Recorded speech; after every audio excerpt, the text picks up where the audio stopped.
Get out! Marcus Hayes shoved his pregnant wife toward the front door, divorce papers crumpling in his fist. Vanessa is sleeping in our bed tonight. 60 Christmas party guests stood frozen champagne, suspended mid-air, watching Emma stumble into the blizzard wearing a thrift store dress. She was 8 months pregnant.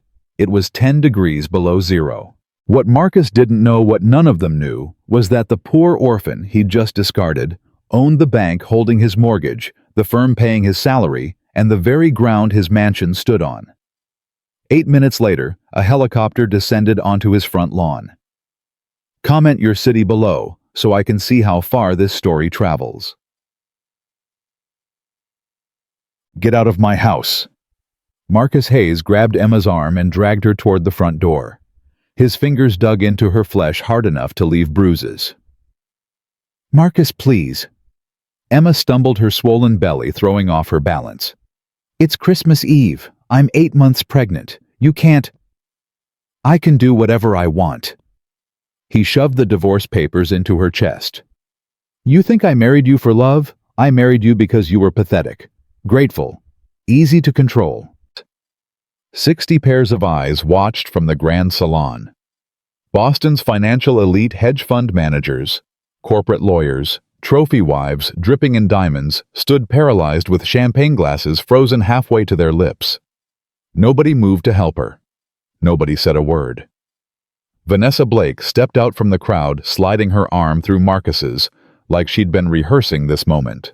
24 years old, blonde, red Valentino dress. She looked at Emma the way someone looks at garbage on the sidewalk. Finally, Vanessa sighed.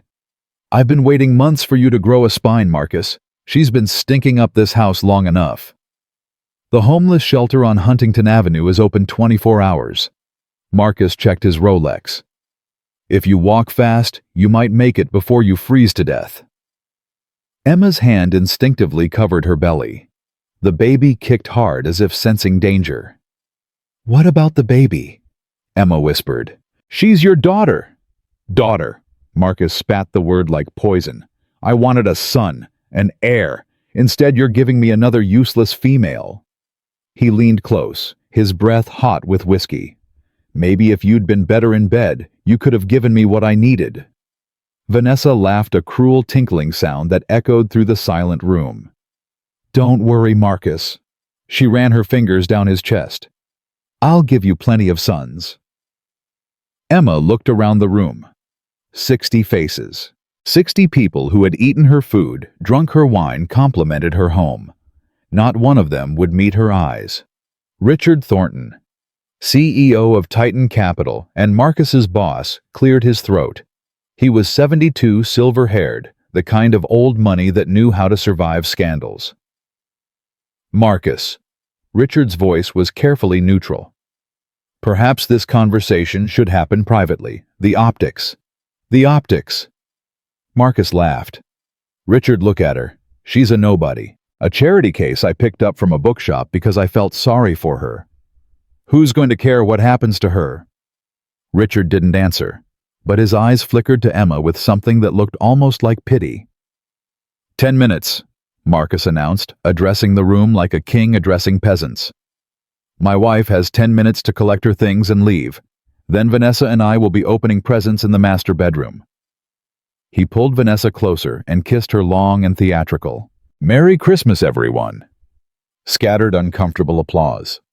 Emma stood frozen, the divorce papers crumpling in her trembling hands. 4 years. 4 years of cooking his meals, washing his clothes, smiling at his jokes, pretending not to notice when he came home smelling like other women's perfume. 4 years of shrinking herself smaller and smaller, trying to fit into the tiny box he'd built for her. And this was how it ended. Emma. Marcus snapped his fingers like calling a dog. Move. You're embarrassing yourself. Something shifted inside her. Not the baby. Something deeper. Something that had been sleeping for 4 years, drugged by hope and denial and the desperate need to be loved. It woke up now. Cold. Clear. Absolutely lethal. Okay, Emma said. Marcus blinked. Okay. Okay, I'll leave. Emma set the divorce papers on the nearest table. Her hands had stopped shaking. I don't want your jewelry. I don't want your car. I don't want anything from this house. She reached up and unclasped the thin gold necklace from her throat, a birthday gift from 3 years ago, back when Marcus still bothered to pretend. She dropped it into a champagne flute with a soft clink. There. Now I have nothing of yours. Marcus's smirk faltered. He'd expected crying, begging, a scene he could use to justify his cruelty. Instead, his pregnant wife was looking at him with eyes he'd never seen before, empty, patient, like a predator waiting for the perfect moment to strike. You're not going to fight?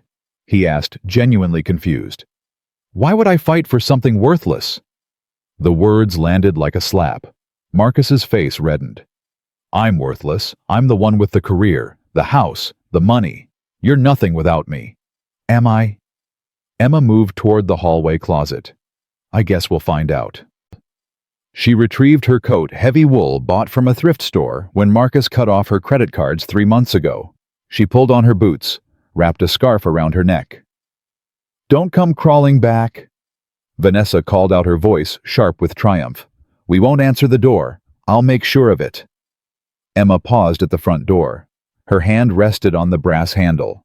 She turned and looked at her husband one final time. Marcus had already moved on. His arm was around Vanessa's champagne glass, raised, accepting congratulations from sycophants who smelled opportunity in his cruelty. He didn't even glance in her direction. 4 years, Emma thought. I gave you 4 years. I let you make me small because I wanted to be loved for myself, not my name. She remembered the day she'd decided to become Emma Clark, standing in her grandmother's corner office, 60 floors above Manhattan, surrounded by lawyers and accountants and executives who all wanted something from her.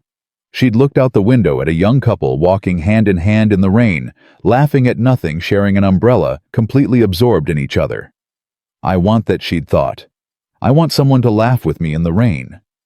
Marcus had never laughed with her. Not once in 4 years. He'd laughed at her. He'd laughed near her, but never with her. She'd been so desperate for connection that she'd mistaken cruelty for strength, control for protection, silence for peace. Never again. Emma opened the door. The cold hit her like a physical assault, wind screaming, snow biting, temperature somewhere below zero. The kind of cold that killed. She stepped out onto the porch and closed the door behind her. The warmth and light disappeared. The sounds of the party muffled to nothing. Emma stood alone in the storm. She didn't cry. She didn't scream. She walked down the porch steps carefully, one hand gripping the railing, the other cradling her stomach. The snow was already soaking through her thin boots, numbing her feet. She passed Marcus's Porsche, Vanessa's pink BMW, the parade of luxury vehicles belonging to people who had watched her humiliation and done nothing. At the end of the driveway by the stone pillars that marked the property entrance, Emma stopped. She reached into her coat's inner pocket and pulled out a phone Marcus didn't know existed. An old Nokia, the kind that held a charge for weeks. She'd kept it hidden for 4 years, tucked behind a loose board in her closet. Insurance. A lifeline to a world she'd tried to leave behind. She dialed a number she'd never forgotten. One ring. Whitfield residence. Arthur speaking. Arthur? Emma's voice was steady despite the cold. It's Emma. Silence. Then, Miss Emma. Arthur's professional composure cracked for the first time in the 40 years he'd served the Whitfield family. Is it truly you, your grandmother, we've been searching?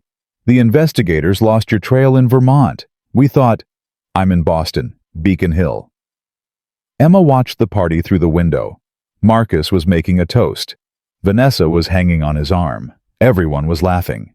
I need a pickup. Immediate extraction. Code Black. Arthur's voice snapped back to steel. Code Black confirmed. Are you injured? Not physically, but I'm 8 months pregnant, Arthur, and I've just been thrown out of my home.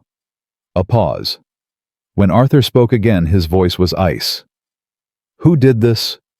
My husband. Your husband. The way Arthur repeated the word made it sound like a death sentence. I see. The Augusta is fueled at Hanscom. I can be airborne in 6 minutes. Give me your exact location. 742 Chestnut Street. Emma's eyes found Marcus through the window. He was laughing at something, head thrown back, completely oblivious. But Arthur... Yes, miss. Don't land at an airport. Emma's voice dropped to something her grandmother would have recognized immediately. The voice of a Whitfield giving orders. Land on the front lawn. I want them to see. Understood. Arthur permitted himself one small question. Should I notify your grandmother? Not yet. I'll handle Eleanor myself. Very good, miss. ETA 11 minutes. Stay warm. A pause. And Miss Emma, welcome back. The line went dead. Emma tucked the phone away and wrapped her arms around herself. The cold was brutal, seeping through her coat, turning her fingers numb. But she didn't retreat to the porch. She stood at the end of the driveway, like a queen waiting for her carriage. Inside the house, Marcus was riding high. To new beginnings. He raised his glass.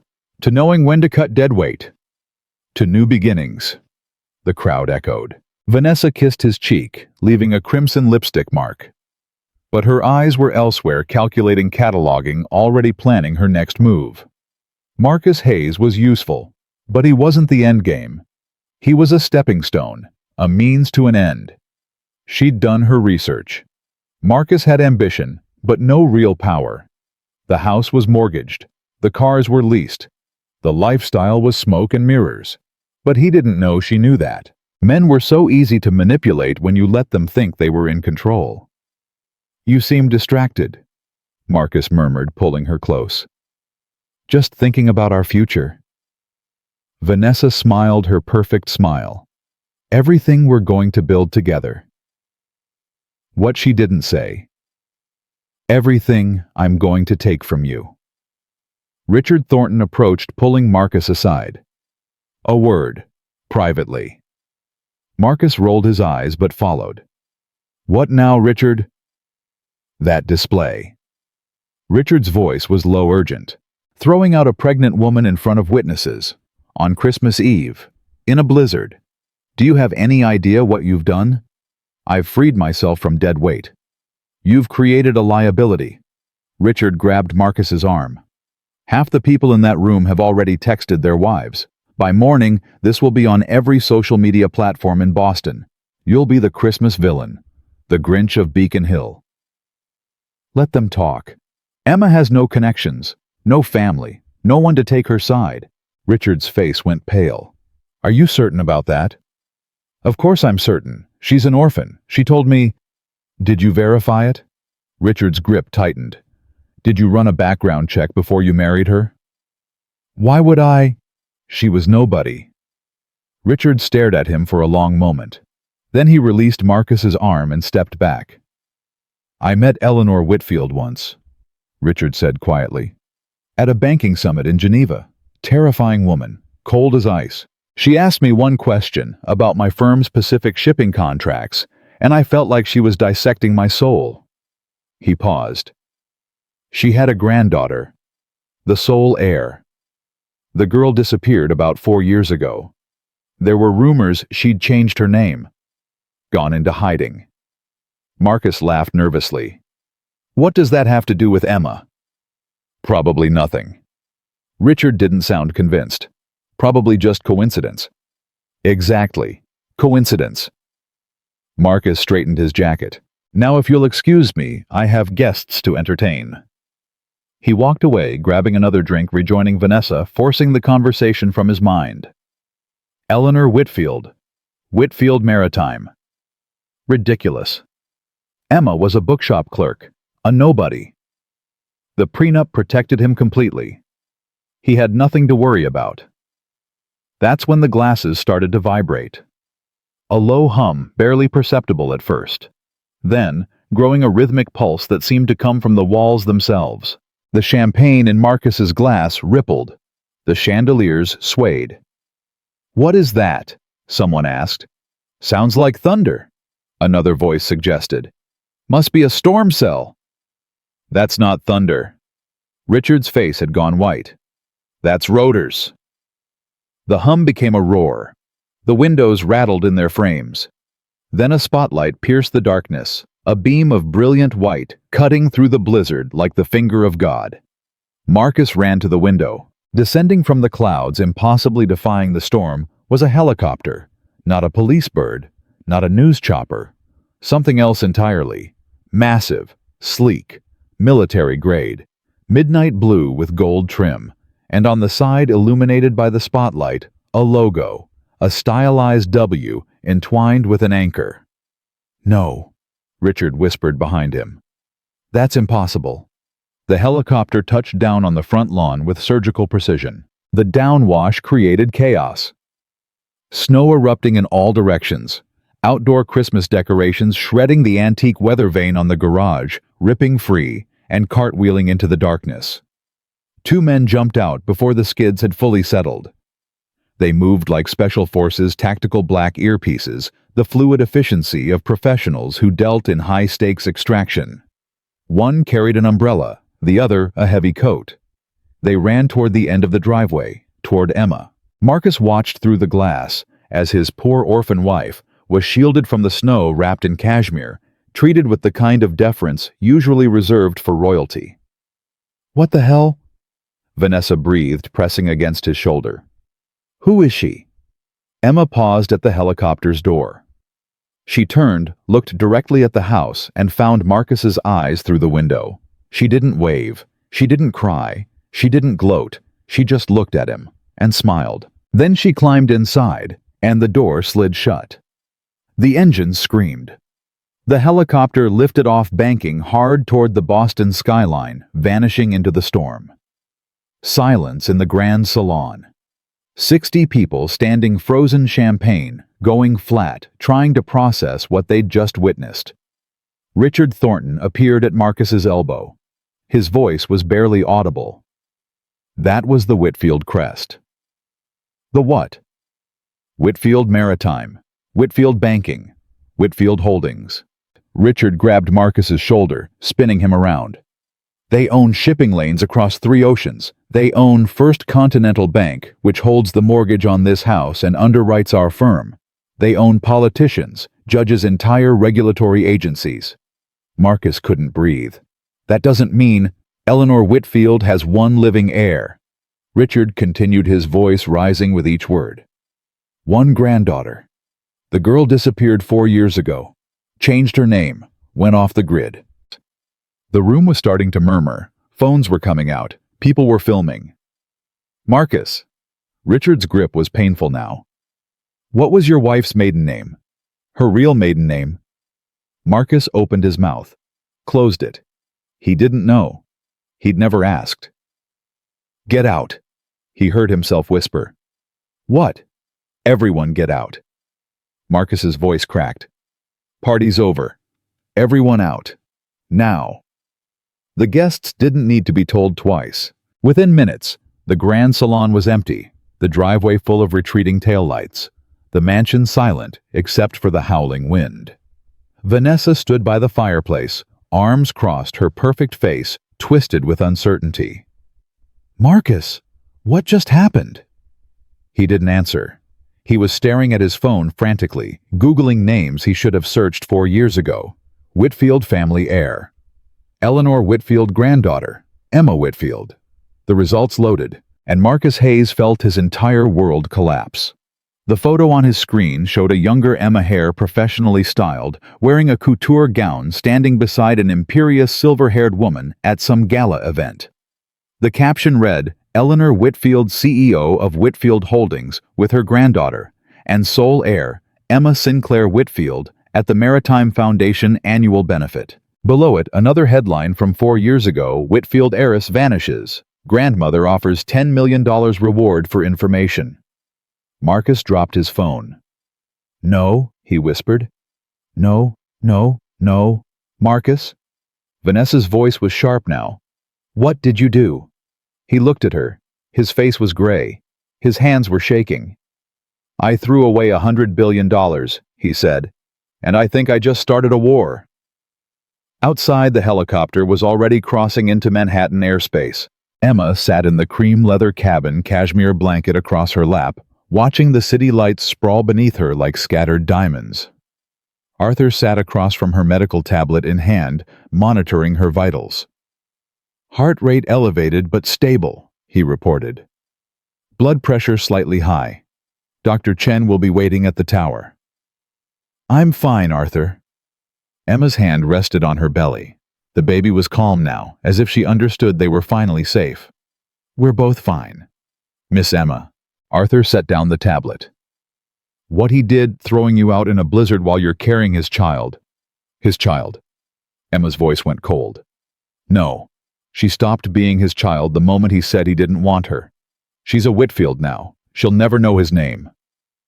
Arthur nodded slowly. "And Mr. Hayes himself." Emma looked out the window.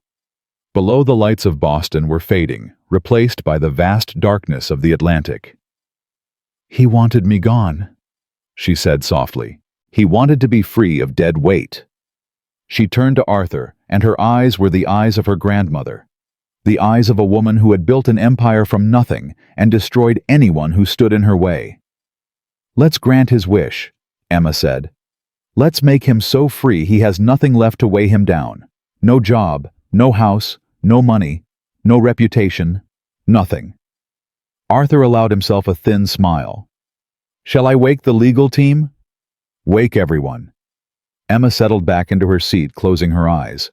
"By the time the sun rises, I want Marcus Hayes to understand exactly what he threw away." The helicopter banked toward Manhattan, and Emma Sinclair Whitfield began planning her revenge. The helicopter touched down on the rooftop helipad of Whitfield Tower at exactly 11:47 p.m. Emma hadn't even unbuckled her seatbelt before the medical team swarmed. Dr. Chen, the family's personal physician for 30 years, was first through the door with a wheelchair. "I can walk, Beatrice," Emma said. "You can. You won't." Dr. Chen's tone left no room for argument. 8 months pregnant, exposed to sub-zero temperatures, elevated cortisol levels, visible from your skin tone alone. "Sit." Emma sat. They wheeled her through the private elevator past the corporate floors, straight up to the penthouse medical suite. For the next 40 minutes, it was blood pressure cuffs, fetal monitors, and hushed medical consultations just outside her hearing range. Finally, Dr. Chen returned with a tablet displaying ultrasound images. "Baby is perfect. Strong heartbeat. No signs of distress." She fixed Emma with a stern look. "You, however, are dehydrated, exhausted, and running on pure adrenaline. I'm prescribing 48 hours of bed rest." "Denied." "Emma." "I've been resting for 4 years, Beatrice." Emma swung her legs off the examination table. "I rested while my husband called me worthless. I rested while his mistress moved into my closet. I rested while he planned to throw me into the street like garbage." She stood, and her voice dropped to something cold. "I'm done resting." Dr. Chen sighed. She'd known Emma since birth. She'd known Emma's mother. She knew that particular tone was genetic. "At least stay in the penthouse. I'll set up monitoring equipment, and you'll eat something." "Fine. And you'll call your grandmother." Emma's jaw tightened. "That's not your medical opinion?" "It's my survival instinct. Eleanor has been tearing apart 3 continents looking for you. If she finds out you're back and I didn't immediately notify her, she'll have me disappeared." Dr. Chen wasn't entirely joking. "I'll handle Eleanor." Tonight, Emma walked to the floor-to-ceiling windows. 60 stories below Manhattan glittered like a circuit board. Somewhere across the river, Marcus Hayes was probably still standing in his living room, trying to comprehend what had just happened. "Tomorrow," Emma said. "Tonight, I have work to do." Arthur was waiting in the penthouse study. He'd already transformed the space into a war room, multiple screens displaying financial data, legal documents, surveillance feeds. A young woman in a crisp suit sat at the main terminal, fingers flying across keyboards. "Miss Emma." Arthur gestured to the woman. "This is Catherine Park. She's been leading our investigation into your whereabouts for the past 3 years. I thought she should be present." Catherine stood extending her hand. "Miss Whitfield, it's an honor to finally meet you. I've read every file, every interview, every dead end. I know more about your disappearance than anyone alive. Then you know why I left. I have theories. Catherine's eyes were sharp, assessing. The pressure of being sole heir, the loss of your parents, the constant surveillance, the lack of privacy, the weight of expectation. She paused. But mostly I think you just wanted someone to love you for yourself, not your money. Emma looked at her for a long moment. You're good. I'm the best. That's why your grandmother pays me an obscene amount of money. Catherine returned to her terminal. So, Marcus Hayes, where do we start? Tell me everything. Catherine pulled up a file. Marcus James Hayes, 36 years old, senior associate at Titan Capital, specializing in mergers and acquisitions. Annual salary approximately $400,000 plus bonuses. Sounds impressive until you realize he's leveraged to his eyeballs. Debts. The house in Beacon Hill has a $3.2 million mortgage through First Continental Bank. Catherine smiled. Which, as I'm sure you're aware, is a Whitfield subsidiary. His cars are leased, his watches are financed, his lifestyle costs approximately $40,000 a month, and his actual liquid assets total roughly $18,000. Arthur made a sound of disgust. He's a facade, smoke and mirrors. It gets better. Catherine pulled up another screen. 6 months ago, Whitfield Capital quietly acquired a controlling stake in Titan Capital. Marcus doesn't know. Nobody at the firm knows except the board, and they've been instructed to keep it confidential. Emma felt a cold smile forming. So his salary, his bonuses, his entire career flows through companies you control. Yes. What about the mistress? Catherine's fingers danced across the keyboard. Vanessa Blake, 24. Marketing coordinator at Titan, though she spends more time coordinating her Instagram than actual marketing. She's been sleeping with Marcus for 8 months, but here's the interesting part. She pulled up a series of text messages. She's also been in contact with Bradley Morrison, a partner at a competing firm. Looks like she's been shopping for a better offer. She's playing him. Like a fiddle. Marcus thinks he found a trophy. In reality, he's just a stepping stone. Catherine leaned back. She's going to dump him the moment his money runs out, which, given what's about to happen, should be approximately 72 hours. Emma absorbed the information. 4 years ago, she would have felt something betrayal, hurt vindication. Now she felt only cold clarity. The prenup, Emma said. Marcus made me sign one before the wedding. He was very proud of it. Arthur retrieved a document from the stack on the desk. We've reviewed it. It's actually quite amusing. He was so focused on protecting his assets from you that he never considered the reverse scenario. Meaning the prenup protects his premarital and marital assets from you, but it says nothing about protecting him from you. Arthur's eyes glinted. Everything he's built during the marriage, the reputation, the connections, the career, none of it is protected. You can dismantle it all without violating a single clause. Emma took the document, scanning the pages she'd signed 4 years ago. She remembered that day. Marcus had presented the prenup like he was doing her a favor, explaining the big legal words slowly, as if she couldn't understand. She'd understood perfectly. She just hadn't cared. Money had never been the point. What about custody? Emma asked. Catherine pulled up another file. Massachusetts family law favors the mother, especially in cases involving infants. Given that we have video evidence of Marcus verbally abusing you physically, grabbing you, and throwing you out in life-threatening conditions, all witnessed by 60 people and likely recorded on multiple phones. We have video. 3 of the guests were streaming to Instagram when Marcus made his announcement. It's already going viral. Hashtag Beacon Hill Grinch is trending in Boston. Catherine showed her the screen. The video had 2 million views and climbing. Emma watched herself on the small screen, pregnant, humiliated, being shoved toward the door. She watched Marcus's cruel smirk. She watched Vanessa's performative giggle. Download everything, Emma said. Every video, every tweet, every comment. I want it preserved. Already done. Good. Emma set down the tablet. Now, let's talk about what happens at sunrise.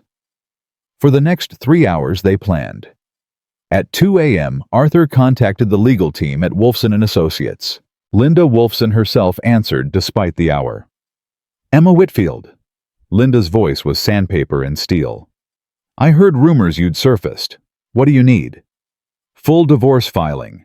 Amended petition citing abuse abandonment and reckless endangerment. I want sole custody, full asset protection, and I want it filed the moment courts open. That's in 6 hours. Then you'd better start drafting. At 3 a.m., Catherine traced Marcus's financial accounts. Every credit card, every bank account, every brokerage. First Continental can freeze his accounts under the Suspicious Activity Protocol, Catherine explained. The divorce filing combined with the viral video gives us cause. He'll wake up unable to access a single dollar. Do it. At 4 a.m., Arthur contacted the smart home security company that managed the Hayes mansion. The system runs through a Whitfield subsidiary, Arthur reported. We have administrative access. On your word, we can lock him out entirely. No heat, no power, no entry codes. Emma thought about Marcus warm in his bed, Vanessa beside him believing he'd won. Wait until 6 a.m., she said. I want him to wake up comfortable. I want him to have one last moment of thinking everything is fine. At 5 a.m., the first news vans arrived at Beacon Hill. Catherine monitored the feeds. Local stations picked up the viral video. They're camping outside the Hayes mansion waiting for a statement. He'll try to spin it, Emma said. He'll claim I was mentally unstable, that he was trying to get me help. We anticipated that. Catherine pulled up a document. Dr. Chen has prepared a full medical evaluation confirming you're mentally sound and that you've been subjected to sustained emotional abuse. We also have statements from 3 former household staff members who witnessed Marcus's behavior over the years. Maria. She's already signed an affidavit. She's been waiting years for someone to ask. Emma felt a wave of gratitude. Maria, the only person in that house who'd shown her kindness. The only one who'd seen through Marcus's facade. Make sure she's protected, Emma said. Whatever she needs. Already arranged. She'll never have to work again unless she wants to. At 5:30 a.m., the sun began to rise over Manhattan. Emma stood at the window watching the city wake up. She'd barely slept. Her body ached. Her eyes burned. But she'd never felt more alive. Arthur appeared at her shoulder with a cup of tea. It's almost time, he said. Wolfson's team is ready. The court filing will go live at 8 a.m. The account freezes will trigger at 8:15. The lock changes at the house are scheduled for 10. And Marcus? Still asleep according to the security cameras. Vanessa is with him. Arthur's lip curled with distaste. They appear to have celebrated their victory quite thoroughly. Good. Let them rest. Emma sipped her tea. They're going to need their energy. At 6 a.m., the smart home systems at 742 Chestnut Street went dark. Marcus woke to cold. Bitter, bone-deep cold that made him gasp. His breath came out in visible puffs. Beside him, Vanessa was burrowed under the comforter, shivering. Marcus. Her voice was muffled. The heat's off. He checked his phone. 6:03 a.m. 14 missed calls, 37 text messages, most from numbers he didn't recognize. Alexa, he called out. Turn on the heat. Silence. Alexa, set thermostat to 70 degrees. Nothing. Marcus stumbled out of bed, his bare feet hitting ice-cold hardwood. He grabbed his robe and went to the hallway thermostat. The screen was blank. He jabbed the buttons. Nothing. He tried the light switch. Nothing. Power's out, he muttered. Damn blizzard must have knocked out the lines. But something didn't feel right. Through the window he could see the neighbor's house. Their lights were on. Their Christmas decorations were glowing. Marcus grabbed his phone and called the power company. After 20 minutes on hold, an automated message informed him that there were no outages reported in his area. Then why the hell is my power off? He tried to log into the smart home app. Access denied. He tried his bank app to check if his automatic payment had failed. Access denied. He tried his work email. Access denied. What the hell is happening? Vanessa appeared in the doorway, wrapped in a fur coat she'd grabbed from the closet. Marcus, I'm freezing. Fix this. I'm trying. Try harder. I'm not spending Christmas morning in an icebox. She pulled out her own phone, scrolling through notifications. Oh my God. What? You're on the news. She held up her phone. You're everywhere. Marcus grabbed the device. The headline made his blood run cold. Pregnant wife thrown into blizzard by Wall Street. Exec helicopter rescues mystery woman. He scrolled down. There were pictures, screenshots from the viral video. His face twisted with contempt. Emma standing in the doorway, 8 months pregnant, snow swirling behind her. The comments were vicious. Monster. Hope he rots. This is what evil looks like. Fire him immediately. Marcus threw the phone across the room. This is her fault, he snarled. Emma did this. She planned this whole thing to make me look bad. Marcus. Vanessa's voice was strange. Who is Emma really? I told you, she's nobody, a charity case, Then why did a $50 million helicopter land on your lawn to pick her up? Marcus didn't answer. He couldn't. I looked it up. Vanessa continued, her voice getting harder. That logo on the helicopter. It's the Whitfield family crest, Whitfield Maritime, Whitfield Banking. She stepped closer. Marcus Whitfield Holdings has a market cap of over $90 billion. They have one living heir, one granddaughter who disappeared 4 years ago. That's not... Her name was Emma. Marcus felt the walls closing in. That's a coincidence, he said. It has to be. Emma told me she was an orphan. She said her parents died when she was a child. She said, Did you verify any of it? Vanessa's voice was ice. Did you do a background check? Hire an investigator? Anything. Why would I? She had nothing. She worked at a bookshop. She worked at a bookshop because she wanted to Marcus. Because she was testing you. Vanessa laughed, a harsh, bitter sound. And you failed. Spectacularly. This isn't my fault. She lied to me. She wanted to be loved for herself. That's not a crime. Vanessa started gathering her things. What you did last night, throwing her out in front of everyone, calling her worthless, making her walk into a blizzard, that's a crime. And now the whole world knows. Where are you going? Anywhere but here. Vanessa shoved clothes into her designer bag. I didn't sign up for this. I signed up for a rich husband with a future. You're not rich, and after last night you don't have a future. You're leaving now. Don't call me. She paused at the door. And Marcus, that prenup you were so proud of, the one that protects your assets from her. She smiled coldly.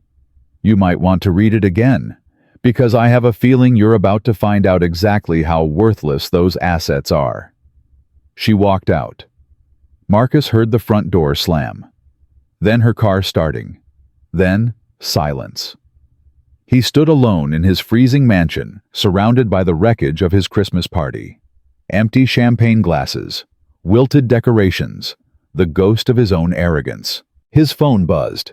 A text from a number he didn't recognize. Check your email. He opened his inbox. There was one new message. From Legal Department, First Continental Bank. Subject urgent. Account suspension notice. Dear Mr. Hayes, due to flagged suspicious activity and pending legal proceedings, all accounts associated with your Social Security number have been frozen effective immediately. This includes checking savings brokerage and credit accounts held at First Continental and affiliated institutions. For more information, please contact our Fraud Investigation Department. Marcus read the email 3 times. Frozen. Everything was frozen. He opened his banking app again. This time it loaded and showed a balance of $0,000 across every account. His credit cards. Frozen. His brokerage. Frozen. His savings. Frozen. He had $18,000 in liquid assets. He'd checked 2 weeks ago. Now he had nothing. No, Marcus whispered. No, no, no. His phone rang. An actual call this time. He didn't recognize the number, but he answered anyway. Hello, Mr. Hayes. A woman's voice, crisp and professional. This is Patricia from Sterling Automotive. I'm calling about your vehicle lease. What about it? I'm afraid we've received notice of a payment reversal on your account. According to our records, your automatic payment from yesterday has been declined due to insufficient funds. That's impossible. Additionally, we've been notified of potential fraud concerns on your financial accounts. As a precaution, we're initiating immediate repossession of the leased vehicle. A driver will arrive within the hour. You can't take my car. I'm sorry, Mr. Hayes. It's standard procedure when fraud flags are raised. You can contest the decision through our legal department. A pause. Merry Christmas. The line went dead. Marcus stared at his phone. His car, his accounts, his heat, his power. Everything was crumbling. And somewhere in Manhattan, in a tower that touched the clouds, Emma Whitfield was watching. The doorbell rang at exactly 8 a.m. Marcus was still in his robe, unshowered, unshaven, trying desperately to reach anyone who could explain what was happening. He'd called his bank, his brokerage, his credit card companies. All he got was hold music and automated messages. He stumbled to the door and threw it open. 4 people stood on his porch. 3 men in expensive suits. 1 woman in the front, sharp-featured, wearing glasses that cost more than his car payment. Mr. Derek Hayes, she asked. Marcus. My name is Marcus. The woman checked her tablet. Apologies, Mr. Marcus Hayes. I'm Linda Wolfson, senior partner at Wolfson & Associates. I represent Mrs. Emma Sinclair Whitfield Hayes. The name hit Marcus like a physical blow. Emma? Sinclair? Whitfield? Your wife. Linda handed him a thick envelope. These are amended divorce papers. You'll notice some changes from the documents you served her last night. Marcus tore open the envelope with shaking hands. The first page was a petition for divorce. The second was a restraining order. The third was a custody filing. Sole custody. Full custody. 0 visitation rights. She can't do this, Marcus breathed. The baby is mine. The baby is hers, Linda corrected. And given the documented abuse, the public humiliation, and the life-threatening conditions you subjected your pregnant wife to, no judge in Massachusetts will grant you so much as a supervised visit. Documented? What documentation? Linda pulled out her phone and showed him the viral video. His own face sneering, his own voice calling his wife worthless. 53 million views as of this morning, Linda said. It's on every major news network. CNN is calling you the Grinch who stole Christmas. Fox is running a segment on entitled Wall Street sociopaths. Even your own firm has issued a statement distancing themselves from your behavior. My firm, Titan Capital, released a press statement at 7 a.m. condemning your actions and announcing an internal review of your conduct. Linda smiled thinly. They're very concerned about their corporate image. Marcus felt his knees buckle. There's more. Linda pulled out another document. This is an eviction notice. You have 72 hours to vacate these premises. Eviction, I own this house. You have a mortgage on this house. A mortgage held by First Continental Bank, a subsidiary of Whitfield Holdings. Linda's smile widened. And according to Clause 14B of your loan agreement, the reputational risk clause, you probably didn't read, the bank reserves the right to call in the full value of the loan if the borrower engages in conduct detrimental to the lender's interests. That's not enforceable. It's been enforced 17 times in the past decade. The bank wins every case. Linda tucked her tablet under her arm. You have 72 hours, Mr. Hayes. I suggest you start packing. She turned to leave. Wait. Marcus grabbed at her arm. Wait, please. I need to talk to Emma. I need to explain. Linda looked at his hand on her arm, then at his face. Mr. Hayes, my client has no interest in speaking with you. My client has no interest in your explanations, your excuses, or your apologies. My client has one interest and one interest only. What? Linda leaned close. Her voice dropped to a whisper. She wants you to understand exactly what you threw away, and then she wants you to live with that knowledge for the rest of your life. She pulled free of his grip. 72 hours, Mr. Hayes. The locks change at 10 a.m. on December 28th. Anything left inside will be donated to charity. She paused. Merry Christmas. The lawyers walked back to their black SUV and drove away. Marcus stood in his doorway, freezing in his robe, holding divorce papers that might as well have been his death certificate. A news van pulled up to the curb. A reporter jumped out, microphone in hand, camera crew following. Mr. Hayes, is it true you threw your pregnant wife into a blizzard? Do you have any comment? Marcus slammed the door. But he could still hear them outside. More vans arriving. More reporters. More cameras. His phone buzzed. A text from his boss. Don't come to the office. Don't contact anyone at the firm. Your access has been revoked pending investigation. HR will be in touch regarding your termination. Termination. Marcus dropped the phone. He walked to the living room, stepping over the debris from last night's party.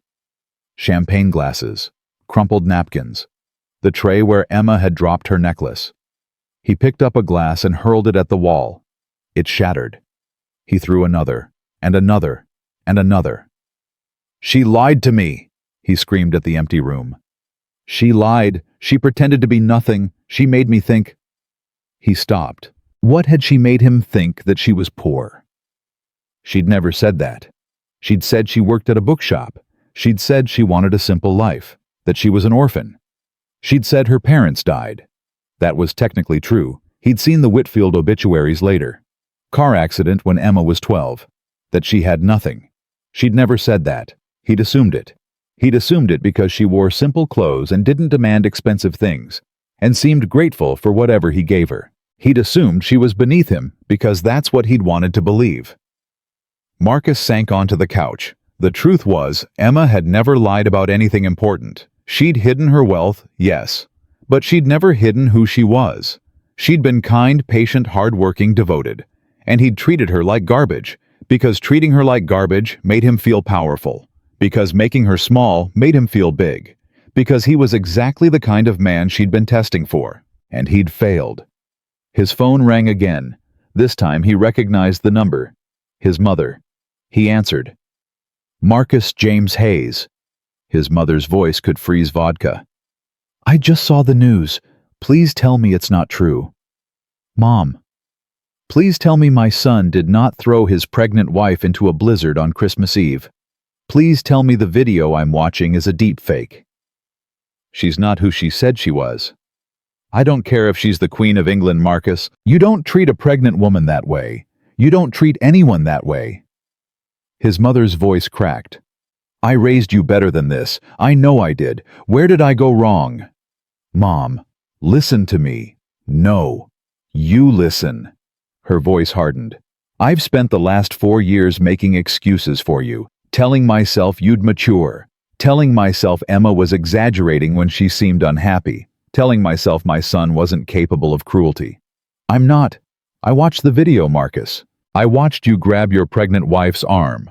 I watched you call her worthless. I watched you laugh while she walked into a storm. A long pause. I don't know who that man was, but he's not my son. Not anymore. Mom, please. Don't call me. Don't come to my house. Don't contact anyone in this family until you've faced what you've done. The line went dead. Marcus sat in the silence of his freezing mansion. No heat, no power, no money, no job, no girlfriend, no family. He had nothing, and somewhere in Manhattan, Emma was having breakfast. The morning sun streamed through the windows of the Whitfield Tower penthouse. Emma sat at the dining table wrapped in cashmere, eating fruit and watching the news coverage on multiple screens. Every channel was running the story. Every headline featured Marcus's face. Arthur entered with a tablet. Update, Miss Emma. Mr. Hayes has received the divorce papers, the eviction notice, and the account freeze notification. His car was repossessed 30 minutes ago. The reporters are camped outside his house. Emma nodded, taking a sip of tea. And Vanessa left him at approximately 7 a.m.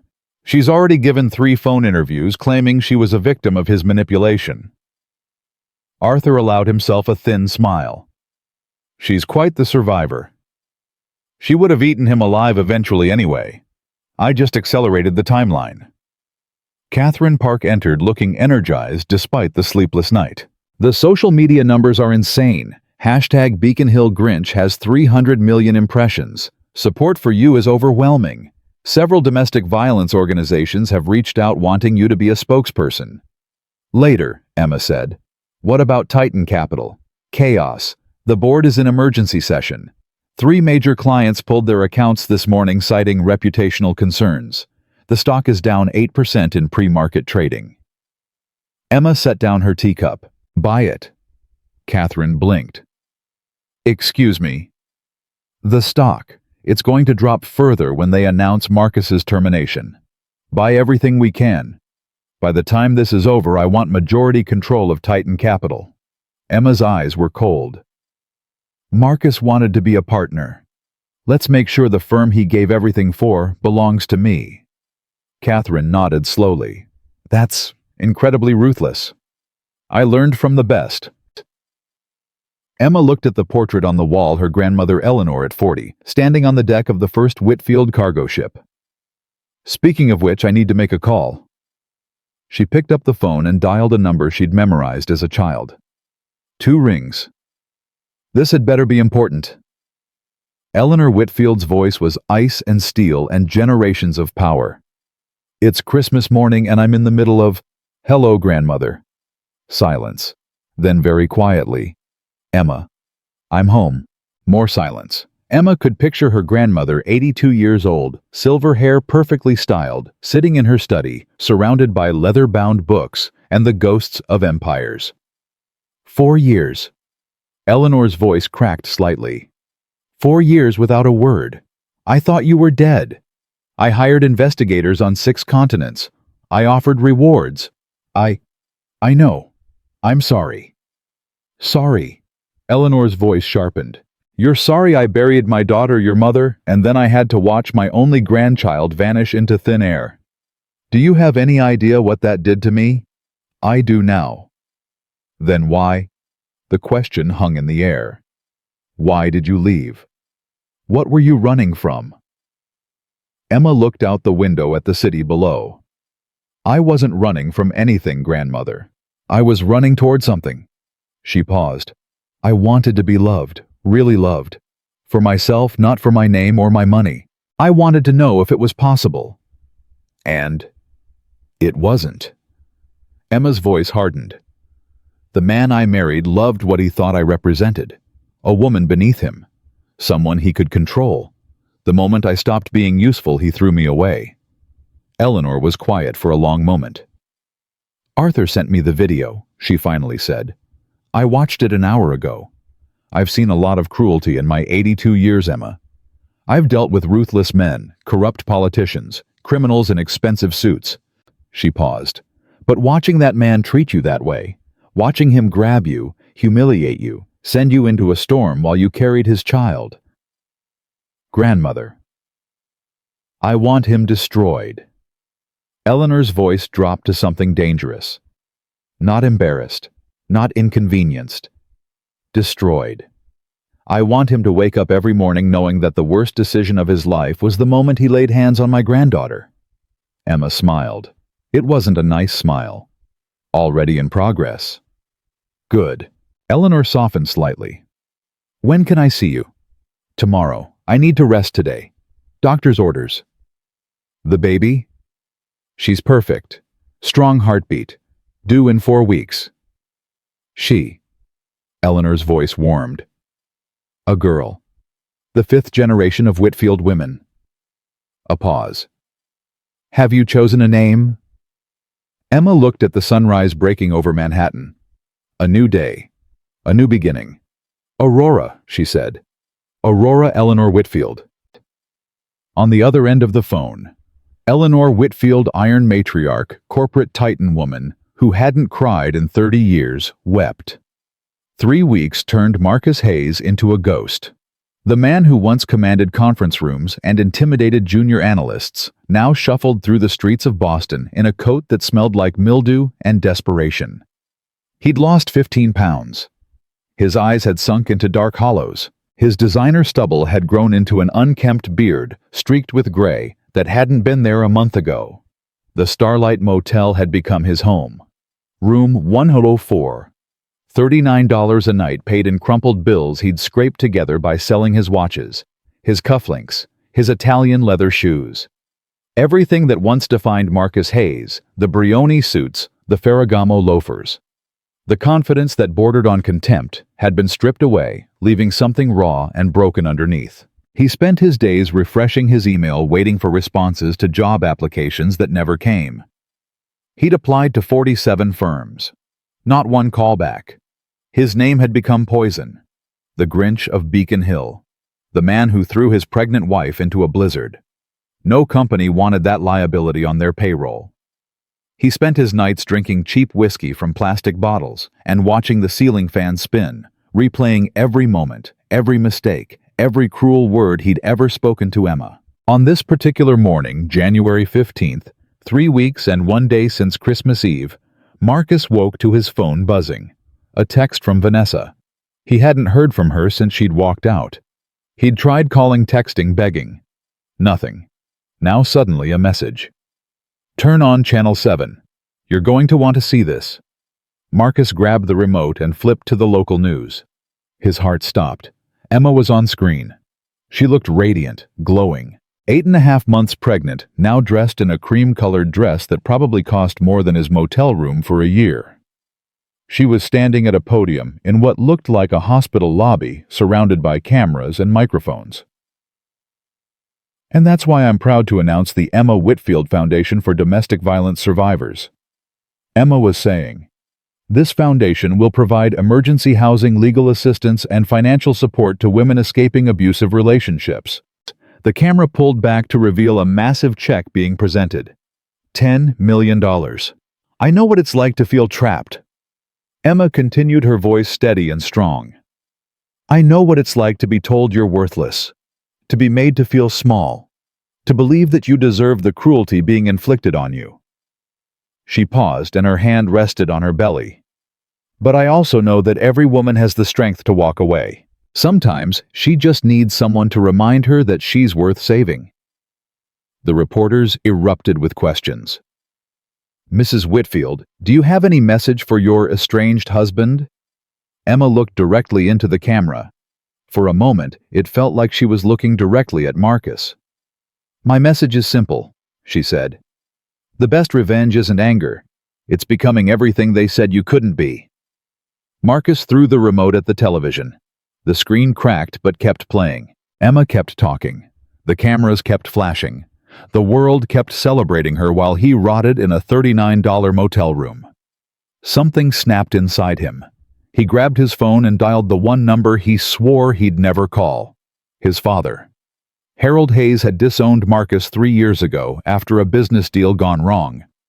They hadn't spoken since, but desperate times called for desperate measures. The phone rang 4 times. Hello? Dad, it's Marcus.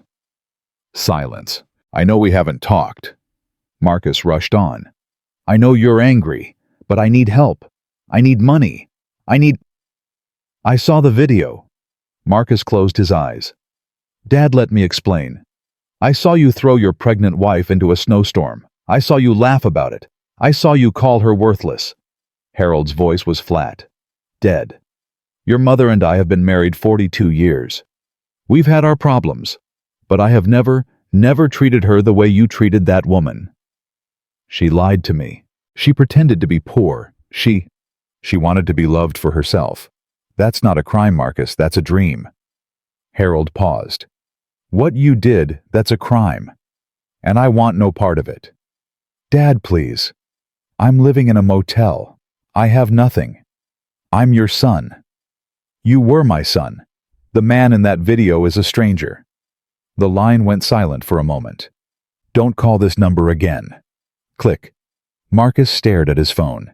His father, his mother, his friends, his colleagues, Vanessa. Everyone had abandoned him. Everyone except the hatred that burned in his chest. This was Emma's fault, all of it. She had orchestrated his destruction. She had turned the world against him. She had taken everything: his money, his reputation, his family, his future. And she was probably sitting in her penthouse right now, laughing at his misery. He needed leverage. He needed a weapon. And then he remembered. The attic. 3 months ago, while Emma was visiting a friend or so, she'd claimed Marcus had been searching for old tax documents in the attic of the Beacon Hill house. Behind a stack of boxes, he'd found a hidden safe.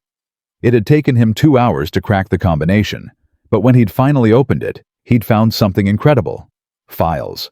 Dozens of files. Documents about something called Blue Creek. He hadn't understood most of it at the time. Environmental reports, water quality assessments, internal memos from Whitfield Mining. But he'd understood enough to know it was valuable. Evidence of something the Whitfield family wanted to hide. He'd copied everything onto a USB drive and hidden it in the lining of his coat. Insurance, he'd told himself. Just in case. Just in case had arrived. Marcus dug through his meager belongings until he found the coat. His fingers traced the lining until he felt the small rectangular lump. The USB drive was still there. He plugged it into his laptop and opened the files. Blue Creek Environmental Assessment. Confidential Whitfield Mining Division. Internal use. Only water contamination levels. Exceeds EPA standards. Marcus scrolled through the documents, his excitement growing. This was it. Proof that Whitfield Mining had poisoned a town's water supply. Proof that the sainted Whitfield family wasn't so saintly after all. If he leaked this to the press, the Whitfield stock would crash. Emma's precious foundation would be destroyed by scandal. Her grandmother's empire would crumble. And Marcus Hayes would have his revenge. He composed an email to a reporter at the Boston Globe. An anonymous tip. Attach the most damning documents. His finger hovered over the send button. Then he stopped. This wasn't enough. Leaking to the press would hurt the Whitfields, but it wouldn't help him. He'd still be broke, still be homeless, still be nothing. No. He needed to leverage this. Trade the files for something valuable. Money, a settlement, enough to rebuild his life. He needed to confront Emma directly. Marcus knew where she lived now. Everyone did. The Whitfield Tower had been featured in a dozen news segments about her miraculous return. 60 stories of glass and steel in the heart of Manhattan. He would go there. He would show her the files. He would make her understand that he still had power, and if she refused to negotiate, then he would burn her empire to the ground. Marcus arrived at Whitfield Tower at 3 p.m. The lobby was all marble and glass, designed to make visitors feel small. Security guards in dark suits stood at every entrance. Cameras tracked every movement. Marcus walked straight to the reception desk. "I need to see Emma Whitfield." The receptionist, a young man with a practiced smile, didn't even blink. "Do you have an appointment?" "No, but she'll want to see me. Tell her Marcus Hayes is here." The smile flickered. The receptionist recognized the name. Everyone recognized the name now. "One moment, sir." He made a call, speaking quietly into the phone. Marcus couldn't hear the words, but he saw the receptionist's expression change. Surprise.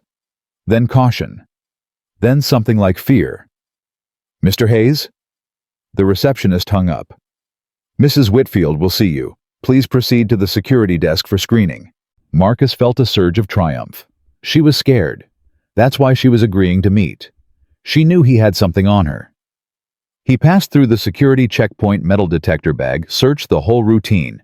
They confiscated his phone, but let him keep the USB drive. Probably didn't even know what it was. A security guard escorted him to a private elevator. The doors closed and they shot upward floor numbers, climbing faster than Marcus's heartbeat. The elevator opened onto the penthouse level. Arthur was waiting. "Mr. Hayes." Arthur's voice was ice. "This way."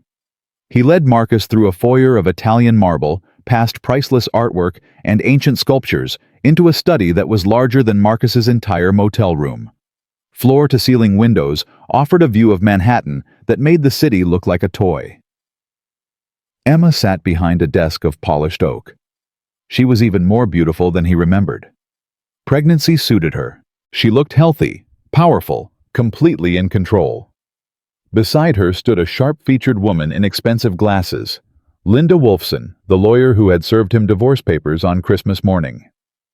"Marcus." Emma didn't stand, didn't offer her hand, didn't smile. "You look terrible. And you look like you've been enjoying my destruction." "I have." Emma folded her hands on the desk. "But I assume you didn't come here just to observe the contrast. What do you want?" Marcus pulled the USB drive from his pocket and set it on the desk. "Blue Creek." Emma's expression didn't change, but Marcus saw something flicker in her eyes. Recognition. Maybe fear. "I found your files." Marcus continued, confidence surging. "I know what Whitfield Mining did. The contaminated water, the cover-up, the people who got sick." He leaned forward. "How much is your reputation worth, Emma? How much would your grandmother pay to keep this quiet?" Linda Wolfson stepped forward. "Mr. Hayes, if you're attempting blackmail..." "I'm attempting negotiation." Marcus cut her off. "I want $10 million. I want the divorce settled with 50-50 custody. And I want a public apology for the way I've been treated." Emma stared at him for a long moment. Then she laughed. It wasn't a cruel laugh. It was almost sad. Almost pitying. That made it worse. "Marcus." Emma picked up the USB drive, turning it over in her fingers. "Do you know what a canary trap is?" "A what?" "A canary trap. It's a technique for identifying leaks. You distribute slightly different versions of sensitive information to different people. When the information leaks, the unique version tells you exactly who leaked it." Marcus felt the first flicker of unease. 3 years ago," Emma continued, "I planted that safe in the attic. I filled it with documents that looked damning but contained specific markers, dates, names, reference numbers that exist nowhere else. I wanted to know if my husband could be trusted." She set down the USB drive. "You found it within 6 months. You copied everything, and you never told me. That doesn't change what's in the files. The contamination is fictional." Emma's voice hardened. "Blue Creek doesn't exist. There was no contamination. Those documents are elaborate fakes, designed to look authentic to someone who doesn't know what they're looking at." She stood, and even 8 months pregnant, she seemed to tower over him. "You didn't find leverage, Marcus. You found proof of your own betrayal." Marcus's mouth went dry. That's not possible." "Linda." Emma nodded to her lawyer. "Explain the legal situation." Linda Wolfson smiled the way a shark smiles before feeding. "Mr. Hayes, by stealing confidential documents from a private safe, copying them without authorization, and attempting to use them for blackmail, you've committed multiple felonies. Theft of proprietary information, corporate espionage, extortion." She pulled out a tablet and began reading. "Under Massachusetts law, extortion alone carries a sentence of up to 15 years. Combined with the other charges, you're looking at 20 to 25 years in federal prison." Marcus felt the blood drain from his face. "You can't. You have no proof. We have the USB drive with your fingerprints on it." Linda gestured to the device Emma still held. "We have this meeting, which is being recorded. We have your email draft to the Boston Globe, which our cybersecurity team intercepted before you could send it. And we have 4 years of documentation showing your pattern of behavior. This is entrapment. This is consequence." Emma walked around the desk, stopping directly in front of him. 4 years ago, I gave you a test. A simple test. Would you choose loyalty or greed? Love or leverage? Partnership or betrayal? She shook her head slowly. You failed, Marcus. You failed before you even knew you were being tested. I was protecting myself. You lied to me about who you were. I wanted to be loved for myself. You wanted to control someone you thought was beneath you. Emma's voice dropped to something almost gentle. We were both looking for something the other couldn't give. The difference is, I was honest about my needs. You just took what you wanted. Marcus lunged forward, grabbing Emma's arm. You ruined my life. You took everything from me. Two security guards materialized from nowhere, seizing Marcus and slamming him against the wall. Get your hands off me, Mr. Hayes. Arthur's voice was deadly calm. You have just assaulted a pregnant woman in front of witnesses. That's another felony. Shall we continue adding to your charges? Marcus struggled, but the guards held him like steel vices. Emma rubbed her arm where he'd grabbed her. A red mark was already forming. I wanted to give you a chance, she said quietly. A chance to apologize. A chance to show that somewhere beneath all that cruelty and arrogance, there was still a human being capable of remorse. She looked at him with something that might have been sorrow. But you came here to blackmail me. You grabbed me in front of my lawyers and security. You proved once again that you are exactly who you showed yourself to be on Christmas Eve. Emma, please. We're done, Marcus. She nodded to Arthur. Call the police. I want him arrested. No. Marcus thrashed against the guards. No, wait, I'm sorry. I'll do anything. Please, Emma. I'll do anything. Emma turned away. You'll do 20 years, she said over her shoulder. That's what you'll do. The police arrived within minutes. Marcus was read his rights handcuffed and led through the lobby of Whitfield Tower in full view of 24 employees and at least 3 people recording on their phones. By the time he reached the squad car, the footage was already online. Grinch arrest began trending before they reached the precinct. Marcus spent the night in a holding cell replaying every moment, every word, every catastrophic mistake. The canary trap. She'd planned this years ago. She'd known he would betray her eventually. She'd just been waiting for him to prove it. And he had. Oh God, he had.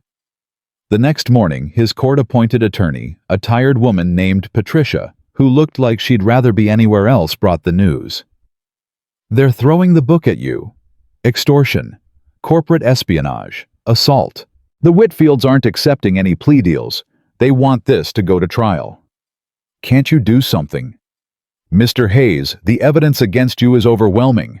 You walked into that building with stolen documents, attempted blackmail, and physically assaulted a pregnant woman on video. The best I can do is try to get the assault charge reduced. What about the insider trading charges from before? Patricia flipped through her files. Still pending. The SEC has been building a case for months. Apparently some of your trades at Titan Capital were questionable.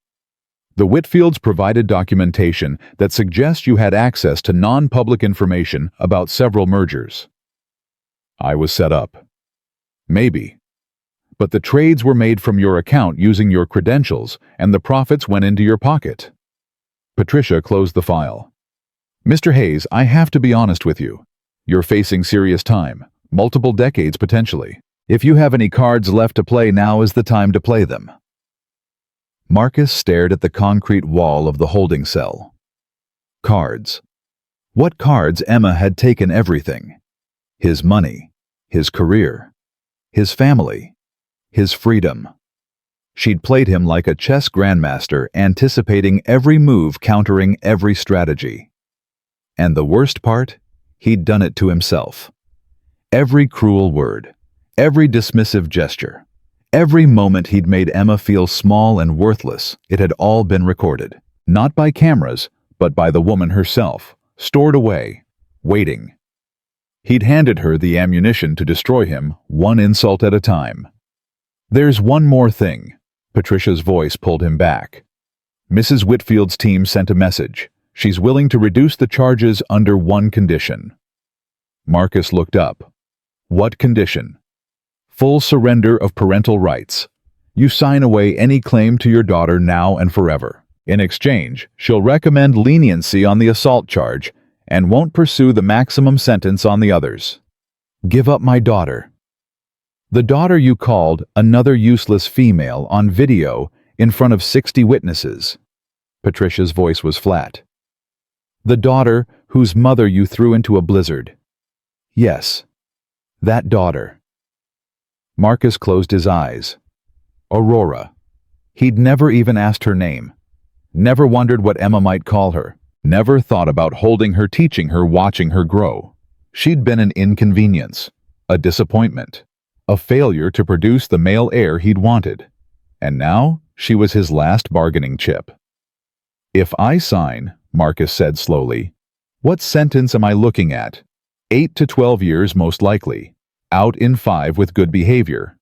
And if I don't sign, 18 to 25, no possibility of early parole.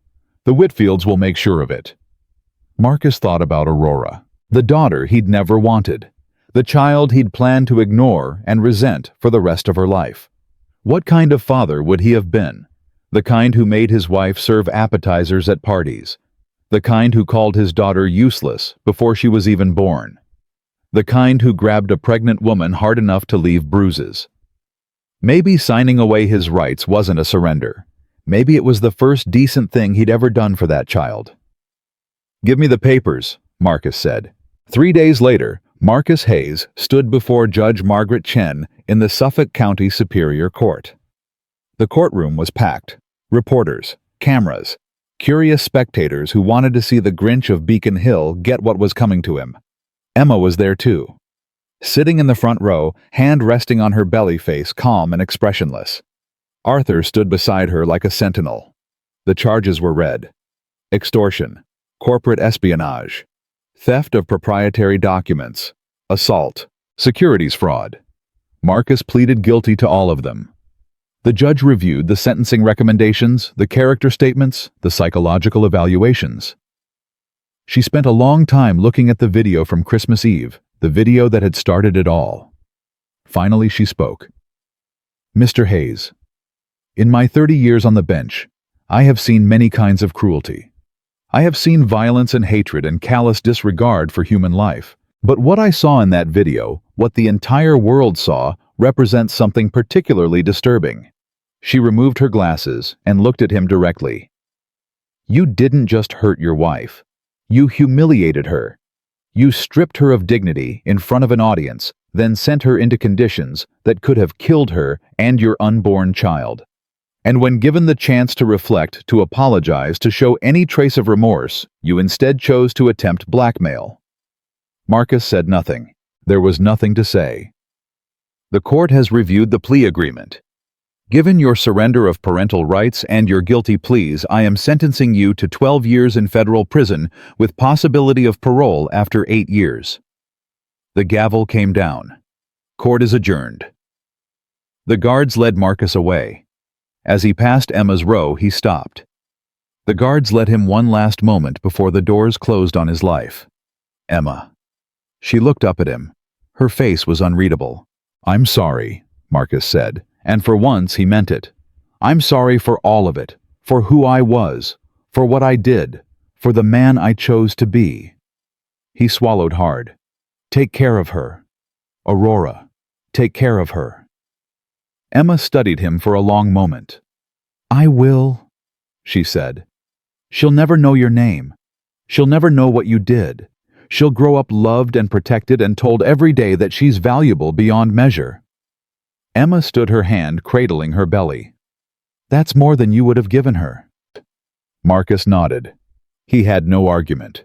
She was right. Goodbye, Emma. Goodbye, Marcus. The guards led him through the door into the hallway toward the van that would take him to prison. Behind him, the courtroom erupted in noise, reporters shouting questions, cameras flashing, the chaos of justice served. But Marcus heard none of it. He was thinking about Aurora, the daughter who would never call him father, the little girl who would grow up in towers and penthouses surrounded by love and wealth and power, never knowing that she'd been conceived by a man who considered her worthless. It was Marcus realized exactly what she deserved, a life without him in it. The prison van pulled away from the courthouse, and Emma let out a breath she hadn't realized she'd been holding. It was over. 4 years of hiding, 4 years of pretending to be small. 4 years of enduring cruelty from a man who never deserved her. All of it had led to this moment. Marcus Hayes in handcuffs. Justice served. The world watching. But Emma felt no triumph, no satisfaction. Just a hollow ache where something else should have been. Arthur appeared at her side. "The car is ready, Miss Emma. Dr. Chen wants you back at the tower for monitoring." "In a minute." Emma stood in the courthouse lobby, watching the reporters pack up their equipment, the spectators drift toward the exits. The ordinary machinery of justice grind forward to its next case. She'd won. So why did she feel so empty? "Miss Emma?" Arthur's voice was gentle. "You should rest. The baby. The baby is fine." Emma placed her hand on her belly. Aurora kicked strong and insistent, as if reminding her mother that life continued, that there was still something worth fighting for. "I just need a moment." Her phone buzzed, a text from Catherine. "Vanessa Blake just gave an exclusive interview to Vanity Fair. She's claiming she was manipulated by Marcus and is positioning herself as a victim." Emma almost laughed. Of course Vanessa was spinning the narrative. That's what survivors did. They adapted. They pivoted. They found the angle that served them best. In another life, Emma might have respected the hustle. In this life, she simply didn't care. "Let her have her story," Emma typed back. "We have bigger things to focus on." The car ride back to Whitfield Tower was quiet. Arthur drove as he always did when Emma needed to think. The city flowed past the tinted windows, pedestrians rushing taxis, honking, life continuing in all its chaotic glory. Emma thought about Marcus's face in the courtroom. The moment he'd said "I'm sorry," and for once seemed to mean it. Too little, too late, but still. "Arthur?" "Yes, Miss Emma." "Do you think people can change, really change?" Arthur was quiet for a long moment. The car turned onto Fifth Avenue, the tower rising ahead of them like a glass monument to ambition. "I've served your family for 40 years, Arthur finally said.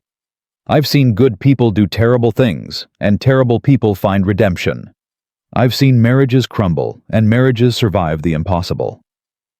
He met her eyes in the rearview mirror. Change is possible, but it requires something most people don't have. What's that? The willingness to see yourself clearly, to look at your own reflection without flinching. Arthur pulled the car into the tower's underground garage. Mr. Hayes spent his entire life avoiding mirrors. He only saw himself in other people's reactions, their fear, their admiration, their submission. When those reflections disappeared, he had nothing left. "And me?" Emma asked quietly. "What did I see in my reflection?" Arthur turned off the engine and faced her directly. "You saw someone who wanted to be loved for herself. Someone who was willing to give up everything, wealth, power, family, for the chance at something real." He paused. "You didn't find what you were looking for, Miss Emma, but you found something else." "What?" "Yourself." Arthur opened his door. "And that's worth more than any inheritance." The penthouse was quiet when Emma arrived. Catherine had gone home for the evening. Dr. Chen had completed her monitoring and left instructions for rest. The staff had been dismissed. For the first time in weeks, Emma was alone. She wandered through the massive apartment, past the study where she'd confronted Marcus, past the dining room where she'd planned his destruction, past the windows that looked out over an empire that would one day belong to her daughter.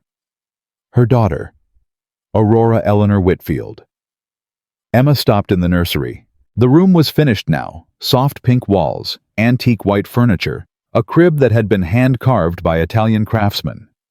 On the wall hung a portrait of 4 generations of Whitfield women: Emma's great-grandmother, her grandmother Eleanor, her mother, and a blank space waiting for Aurora. "I wanted a different life for you."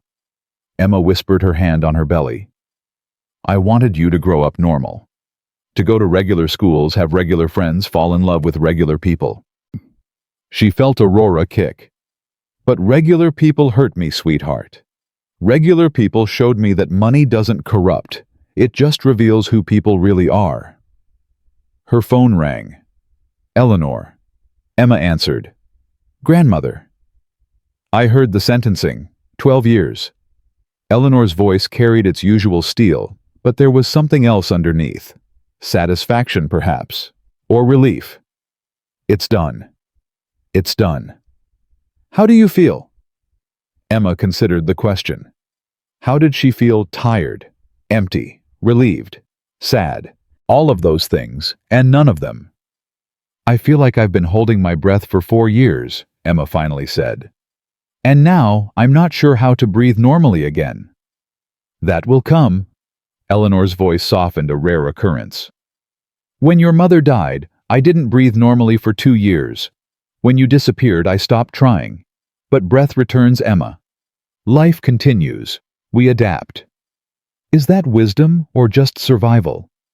Is there a difference? Emma almost smiled. I suppose not. Come see me tomorrow, Eleanor said. Bring the ultrasound photos. I want to see my great-granddaughter. You've seen them 6 times already. I want to see them again. A pause. I'm 82 years old, Emma. I've built empires and destroyed rivals and survived 3 generations of Whitfield drama. Let me enjoy a baby picture. Tomorrow, I promise. Good. Eleanor's voice hardened again. And Emma. The Titan Capital acquisition is complete. We now own 63% of the firm. The board meets next week to discuss restructuring. Marcus's old firm. The firm he gave everything for. The firm that fired him the moment he became inconvenient. Eleanor let that sink in. I thought you might want to address the board personally. Let them see exactly whose wife they watched being humiliated at that Christmas party. Emma closed her eyes. Revenge. More revenge. An endless cycle of power and punishment. I'll think about it. Think quickly. Weakness invites challenge. Good night, grandmother. Good night, my dear. Emma hung up and stood alone in the nursery. The world wanted her to be a queen, an avenger, a symbol of female empowerment crushing male arrogance beneath her designer heels. But standing here in this room built for her daughter Emma just felt tired. Tired of fighting. Tired of winning. Tired of proving herself to people who would never see her as anything but a prize to be won, or a threat to be neutralized. Aurora kicked again, harder this time. I know, sweetheart, Emma murmured. I know. Mama's being dramatic.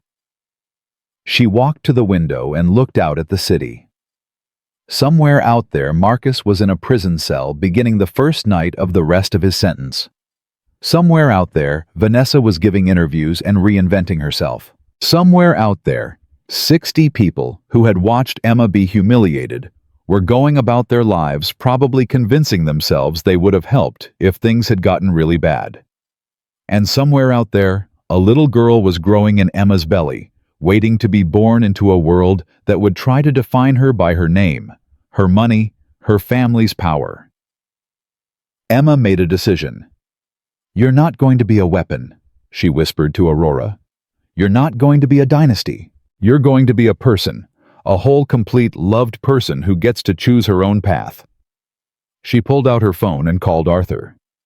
Miss Emma, is something wrong? I want to set up a trust for Aurora. Accessible when she's 25, but only if she's completed something, a degree, a business, a nonprofit, something she built herself, not something she inherited.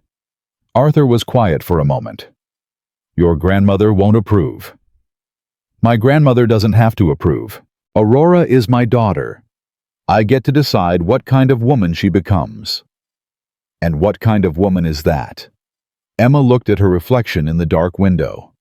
A pregnant woman in an empty penthouse surrounded by wealth that had never made her happy, and power that had never made her feel safe. One who knows her worth isn't measured in dollars. The next 2 weeks passed in a blur of preparation. Emma's due date approached. Dr. Chen practically moved into the penthouse, monitoring every contraction, every change, every flutter of Aurora's heartbeat. The nursery was stocked. The hospital bag was packed. The Whitfield legal team had prepared documentation ensuring that Aurora's birth certificate would carry no mention of Marcus Hayes. Emma spent her days reading, resting, and avoiding the endless media requests.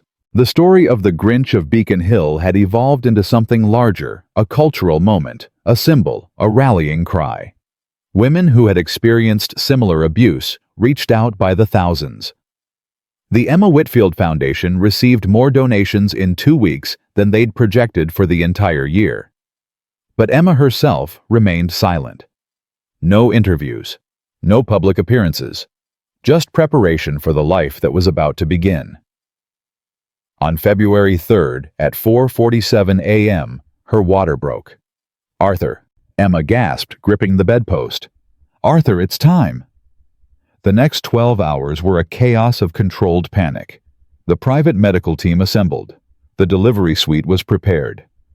Eleanor arrived at noon looking more nervous than Emma had ever seen her. "Grandmother, you don't have to be here for this." "Don't be ridiculous." Eleanor took Emma's hand, her grip surprisingly strong for an 82-year-old woman. "I was here when your mother was born. I was here when you were born. I'm not missing a third generation." At 4:52 p.m., after 11 hours of labor, Aurora Eleanor Whitfield entered the world. She was perfect. 7 pounds 3 ounces, dark hair like her mother's, strong lungs that announced her arrival to everyone within 3 floors of the medical suite. Emma held her daughter for the first time and felt something shift in her chest. A realignment. A recalibration of everything she thought she knew about love and purpose and why she was alive. "Hello, Aurora," Emma whispered. "I'm your mama. I've been waiting to meet you." Aurora's eyes, newborn blue, but already somehow ancient, looked up at Emma with what felt like recognition. Like she'd been waiting too. Eleanor leaned over the bed, her usual composure cracked wide open. "She's beautiful," Eleanor breathed. "She looks like your mother." "She looks like herself." Emma kissed Aurora's forehead. "That's all she needs to be." The first weeks of motherhood were overwhelming in ways Emma hadn't expected. The sleepless nights, the endless feedings, the moments of panic when Aurora cried and Emma couldn't figure out why. The bone-deep exhaustion that made every decision feel monumental. But there were other moments too. Aurora's first smile, which might have been gas but felt like a gift. The weight of her tiny body against Emma's chest. The sound of her breathing soft and steady in the quiet hours before dawn. Emma had spent 4 years pretending to be someone else, pretending to be small, pretending to be ordinary. Now, holding her daughter, she understood something she'd never understood before. She wasn't ordinary. She never had been. And that wasn't a burden, it was an opportunity. "Miss Emma?" Arthur knocked gently on the nursery door. "You have a visitor." "Who?" "Maria. Your former housekeeper from Beacon Hill." Emma looked up in surprise. "Send her in."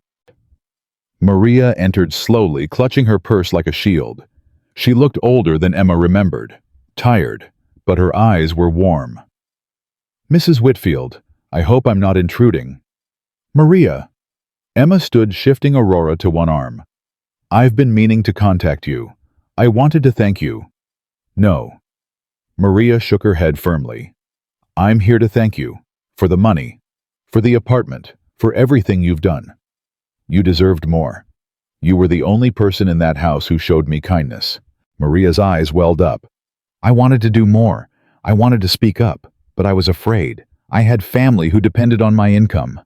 I couldn't afford to lose my position." "I understand." "No." Maria stepped closer, her voice intense. "You don't understand. I watched that man treat you like dirt for 4 years. I heard the things he said when he thought no one was listening. I saw the bruises you tried to hide." She wiped her eyes. "And I said nothing. I did nothing. I was a coward." "You were surviving. That's not cowardice." "It felt like cowardice." Maria looked at Aurora asleep in Emma's arms. "But when I saw that video, when I saw you walk into that storm with your head held high, I felt something I hadn't felt in years. What? Hope. Maria smiled through her tears. Hope that maybe it's not too late. That maybe I can still be brave. That maybe I can still make a difference. Emma reached out and took Maria's hand. It's never too late, Emma said. And you're braver than you know. You stayed when others would have left. You showed kindness when it would have been easier to look away. That matters, Maria. That matters more than you realize. Maria squeezed her hand. Can I hold her? Just for a moment? Emma gently transferred Aurora into Maria's arms. Her name is Aurora, Emma said. Aurora Eleanor Whitfield. Maria cradled the baby with practiced ease, cooing softly. Aurora. Beautiful. Like the sunrise. That's the idea. Emma watched Maria with her daughter, and something clicked into place. Maria, I have a proposition for you. A proposition. I need someone I can trust. Someone who will put Aurora's well-being above everything else, above money, above status, above fear. Emma met Maria's eyes. Would you consider being her nanny? Maria's jaw dropped. Me? But I'm just a housekeeper. I don't have qualifications. You have something better than qualifications. You have integrity. You have kindness. You have 4 years of proof that you'll do the right thing even when it's hard. Emma smiled. I trust you with my daughter Maria. I can't say that about many people. Maria looked down at Aurora, then back at Emma. Tears streamed freely down her face now. Yes, she whispered. Yes, I would be honored. Good. Emma took Aurora back gently. Welcome to the family. 3 months later, Emma stood in the boardroom of Titan Capital.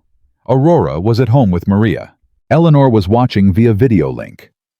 Arthur stood guard by the door, as he always did when Emma entered hostile territory. The board members, 12 men and 2 women who had all been present at Marcus's Christmas party, sat around the polished table, trying not to look terrified.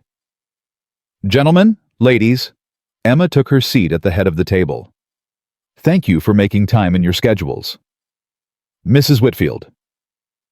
The chairman, a silver-haired man named Patterson, cleared his throat. We were surprised by your request for this meeting. The acquisition was handled entirely through intermediaries. We didn't realize that I was personally involved. Emma smiled. It wasn't a warm smile. I'm involved in everything, Mr. Patterson, especially when it concerns people who watched my husband throw me into a blizzard and did nothing. The room went silent. I'm not here for revenge, Emma continued. If I wanted revenge, I would have dissolved this firm months ago and put you all out of work. She let that sink in. I'm here because I believe in second chances. Patterson looked confused. Second chances? You failed me on Christmas Eve. All of you. You stood there with your champagne and your expensive suits, and you watched a pregnant woman be humiliated and threatened and thrown out into the cold. Not one of you spoke up. Not one of you offered help. The board members shifted uncomfortably. But I also know something about fear, Emma continued. I know what it's like to be so afraid of losing everything that you convince yourself to stay silent, to look away, to pretend that someone else's suffering isn't your responsibility. She stood and walked to the window, looking out at the city. I'm giving you a chance to be better. Titan Capital is going to become a different kind of firm. We're going to launch a program for financial literacy in underserved communities. We're going to reserve 20% of entry-level positions for candidates from non-traditional backgrounds. And we're going to establish a zero-tolerance policy for the kind of behavior that my ex-husband exhibited. Patterson frowned. Mrs. Whitfield, with respect, these initiatives will impact our bottom line. Your bottom line is whatever I say it is. Emma turned to face them. I own 63% of this company. I am the bottom line, and I'm telling you that profit without principle is worthless. She walked back to the table and placed her hands flat on the surface. You have a choice, gentlemen. You can embrace this new direction and help build something meaningful, or you can resign and be replaced by people who understand that power comes with responsibility. She looked at each face in turn. What's it going to be? One by one, the board members nodded their agreement. Patterson was the last. He looked at Emma for a long moment, something shifting in his expression. Recognition, perhaps, or respect.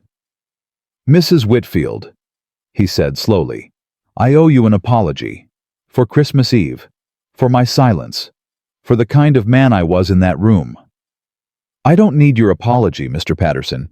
I need your action." "You'll have it." He stood and extended his hand. "I failed you once. I won't fail you again." Emma shook his hand. "See that you don't." The meeting adjourned. The board members filed out subdued but not defeated. Something had shifted in the room, a recognition that power could be used for more than accumulation. That influence came with obligation. Arthur appeared at Emma's side. "That was impressive, Miss Emma." "It was necessary." Emma gathered her things. "Any word from the prison?" "Marcus Hayes is adjusting to incarceration. He's requested permission to write to you several times. The requests have been denied per your instructions." "Good." Emma paused. "Any word from Vanessa?" "Ms. Blake has signed a book deal. Survivor's Truth: My Life After the Grinch. Publication is scheduled for fall." Emma almost laughed. "Of course she has." "Should we take action?" "No." Emma shook her head. "Let her have her story. Everyone deserves the chance to write their own narrative." She walked toward the elevator, Arthur falling into step beside her. "Miss Emma, if I may, you're not the same woman who left here on Christmas Eve." "No," Emma agreed. "I'm not." "You're stronger." "I'm different." Emma pressed the elevator button. "Stronger implies that I was weak before." "I wasn't weak, Arthur. I was hopeful. I was naive. I believed that if I made myself small enough, someone would love me for who I really was." "And now?" The elevator doors opened. Emma stepped inside and turned to face Arthur. "Now I know that making myself small didn't make anyone love me. It just made them think I was small." She pressed the button for the lobby. "I'm done being small, Arthur.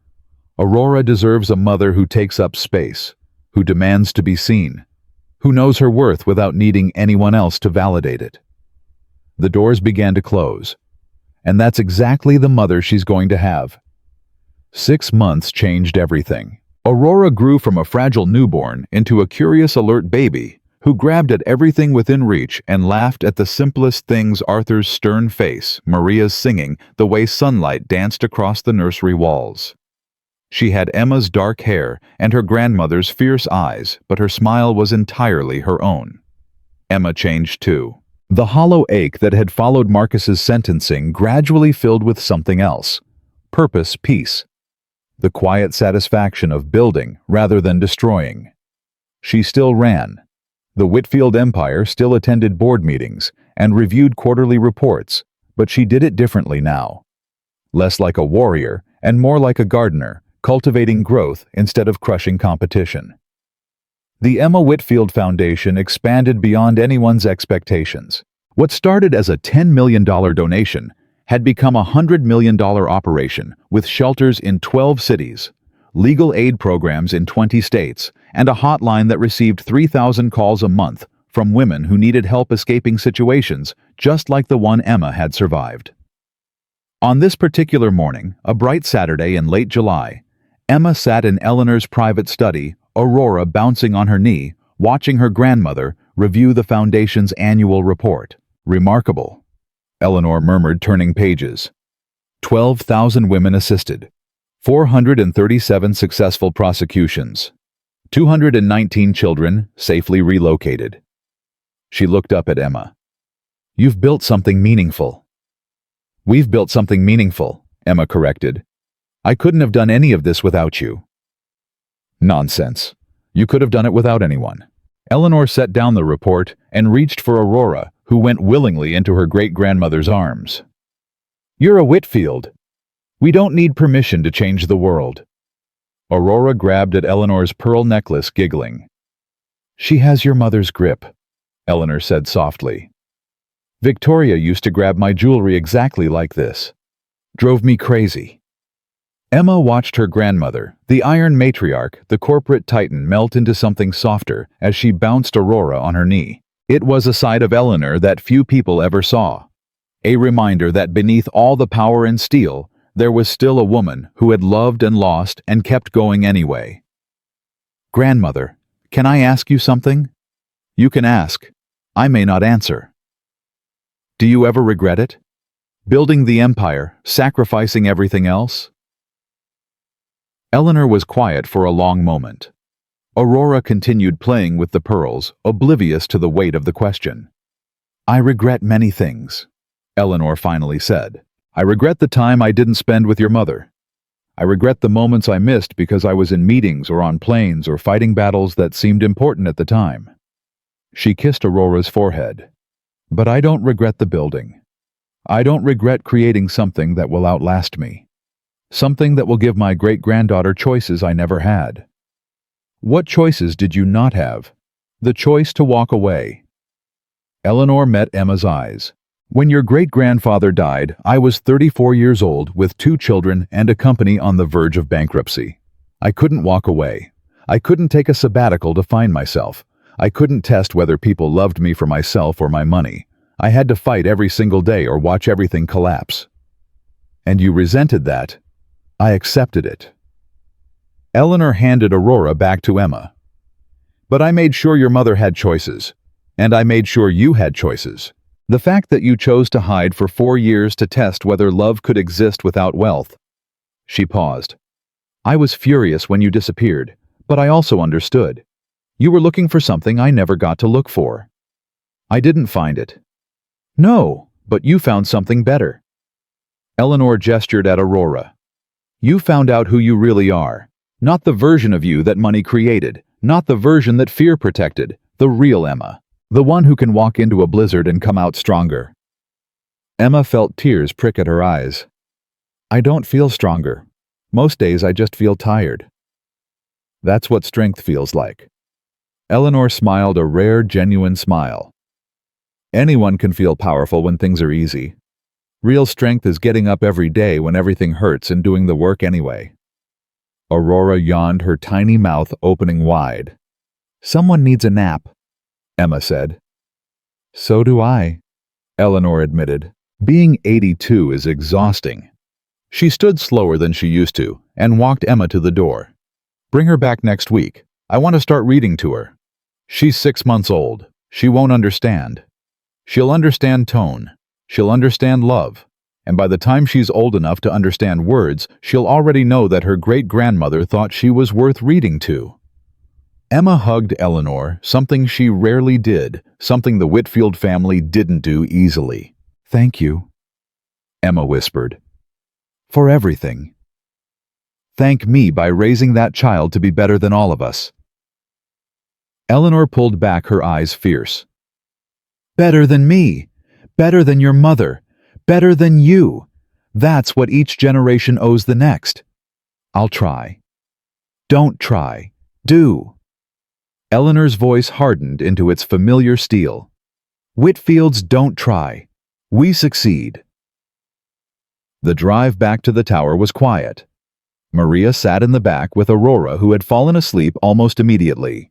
Arthur drove as always, his eyes scanning the traffic with professional alertness. Emma watched the city flow past and thought about her grandmother's words. Better than all of us. What would that look like? A woman who had Eleanor's strength without her coldness, Victoria's warmth without her fragility, Emma's resilience without her 4 years of hiding. Miss Emma, Arthur's voice interrupted her thoughts. There's been a development you should know about. What kind of development? Marcus Hayes. He's filed an appeal. Emma felt her stomach tighten. On what grounds? Coercion. He's claiming that he was pressured into signing away his parental rights, that he wasn't in a proper mental state to make legal decisions. That's ridiculous. He had legal counsel. He made the choice freely. Yes, But he's also claiming, Arthur hesitated. He's claiming that you entrapped him, that the canary trap violated his civil rights, that the entire prosecution was a coordinated attack by the Whitfield family. Emma closed her eyes. Of course. Of course Marcus couldn't just accept his punishment and disappear. He had to keep fighting, keep clawing, keep trying to pull her back into his orbit. What are his chances? Minimal. Linda Wolfson says the appeal will almost certainly be denied, but it will generate news coverage. It will bring everything back up: the video, the trial, the foundation. Arthur met her eyes in the rearview mirror. It will make Aurora's existence public again. Emma looked at her sleeping daughter. 6 months old and already the subject of legal battles, media speculation, inheritance disputes. I won't let him near her, Emma said quietly. Not ever. That's never been in question, Miss Emma. The restraining order is permanent. Even if his appeal succeeds, which it won't, he would never be granted access. Then why tell me? Because you deserve to know. And because... Arthur paused. Because there's something else. Marcus has been talking to journalists. From prison, he's giving interviews. About what? About you. About your marriage. About things he claims happened that the public doesn't know. Arthur's jaw tightened. He's trying to change the narrative, make himself the victim, make you the villain. Emma felt something cold settle in her chest. Not fear, not anger. Something older, something she thought she'd moved past. What is he saying? He's saying you manipulated him from the beginning, that you deliberately hid your identity to trap him into marriage, that you planned his destruction from day one. Arthur shook his head. He's painting you as a predator who used a naive man for entertainment. Emma laughed. She couldn't help it. The absurdity was overwhelming. Naive, she repeated. Marcus Hayes, the man who called me worthless in front of 60 people, the man who threw his pregnant wife into a blizzard, the man who tried to blackmail me with fake documents. She shook her head. He thinks he can convince the world he was the naive one. Some people will believe him. There are always people who want to believe the woman is the villain. Let them believe. Emma's voice hardened. I don't need the world's approval. I know who I am. I know what he did. Aurora will know the truth. That's enough. And the interviews, the appeal. What do you want to do? Emma thought for a long moment. What did she want? 6 months ago, she would have wanted destruction. Complete, total, devastating destruction. She would have mobilized lawyers, publicists, investigators. She would have buried Marcus so deep he would never surface again. But that was 6 months ago. Now, looking at her sleeping daughter, Emma wanted something different. Nothing, she said. Arthur blinked. Nothing. Nothing. Let him talk. Let him appeal. Let him spin whatever narrative makes him feel like less of a failure. Emma turned back to the window. I'm done fighting battles with people who don't matter. Marcus Hayes is in prison. He has no money, no power, no influence. He's a cautionary tale people tell at dinner parties. The only thing keeping him relevant is my attention. And if his interviews gain traction, they won't. Not really. The video exists. The court records exist. The truth exists. Emma looked at Arthur. I spent 4 years hiding from who I am. I spent months planning revenge. I spent weeks executing that revenge. And you know what I learned? What? Revenge doesn't heal anything. It just exhausts you. Emma smiled, and there was something different in it now. Something lighter. Marcus is going to spend the next decade in prison, and then he's going to spend the rest of his life as a footnote. A punchline. The Grinch who threw away $100 billion for a 24-year-old marketing coordinator? She laughed softly. That's punishment enough. Arthur studied her in the mirror. You've changed, Miss Emma. I've grown up. Emma reached over and gently stroked Aurora's cheek. I have someone depending on me now. Someone who needs me to be better than I was. Someone who deserves a mother who isn't consumed by hatred and revenge. Your grandmother won't approve of letting Marcus off the hook. My grandmother will adjust. Emma met Arthur's eyes. This is my life, my daughter, my choice, and I choose peace. The tower came into view, rising against the summer sky. Besides, Emma added, I have more important things to focus on. Such as, I'm going to demolish the Beacon Hill house. Arthur's eyebrows rose. The Hayes property, I thought we were selling it. I changed my mind. I don't want someone else living in the place where I was humiliated and abused. I don't want that house to exist anymore. Emma's voice was calm but firm. I'm going to tear it down and build something else. What? A park, a garden, something beautiful where something ugly used to be. Emma smiled. I'm going to call it New Dawn Park. It will be open to everyone, free, a place where children can play and families can gather and nobody has to feel small. Arthur was quiet for a long moment. That's poetic, he finally said. That's healing. Emma watched the tower grow larger as they approached. Marcus wanted a monument to his success. Instead, his legacy will be a playground, a place of joy built on the ruins of his cruelty. The car pulled into the garage. Maria began gathering Aurora's things, moving with the quiet efficiency that made her indispensable. Emma stepped out of the car and took a deep breath. This was her life now, not the life she'd planned, not the life she'd hidden from. Something entirely new, something built from the wreckage of her worst moments and the hope of her best ones. 2 weeks later, Emma stood on the empty lot where 742 Chestnut Street used to be. The demolition had taken 3 days. The cleanup took another week. Now there was nothing left but bare earth and possibility. Aurora was strapped to Emma's chest in a carrier, wide-eyed and alert, taking in the world with the intensity of someone who found everything fascinating. This is where Mama used to live, Emma said softly. This is where I learned that you can survive anything if you're stubborn enough. Aurora gurgled in response. You're right. That's not very profound. Emma laughed and kissed her daughter's head. How about this? This is where Mama learned that the people who try to make you small are actually the small ones, and the people who really love you will never ask you to be less than you are. Catherine appeared at her elbow, tablet in hand. The architects sent the final designs. The park will have 3 main areas, a playground, a meditation garden, and a reading pavilion dedicated to domestic violence survivors. Perfect. There's also been a lot of media interest. Several outlets want to cover the groundbreaking ceremony. Schedule it for Christmas Eve. Catherine looked up surprised.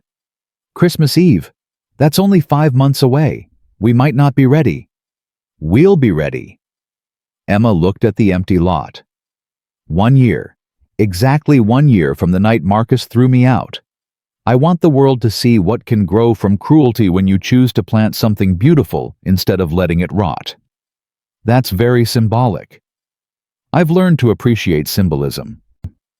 Emma turned to face Catherine. How's the foundation doing? Better than expected. The expansion to international operations is ahead of schedule. We've had interest from organizations in 12 countries. Good. And Titan Capital. Profitable. The diversity initiatives are showing results. Employee satisfaction is up 30%. Catherine smiled. Turns out people like working for companies that treat them like humans. Who knew? Emma took one last look at the empty lot. Let's go home. I have a video call with the foundation board and Aurora needs her afternoon nap. Miss Emma? Catherine hesitated. There's one more thing. What? Marcus's appeal was denied this morning. The court rejected all his claims. The conviction stands. The sentence stands. Catherine put away her tablet. It's really over. Emma absorbed the news. Over. The word felt strange.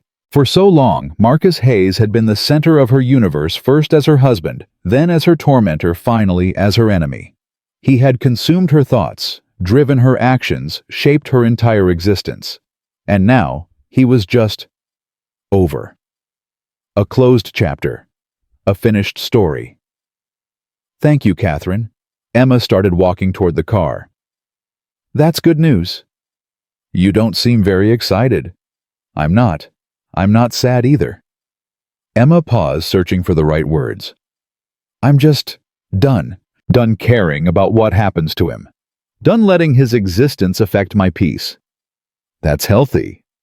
"That's exhausting." Emma laughed.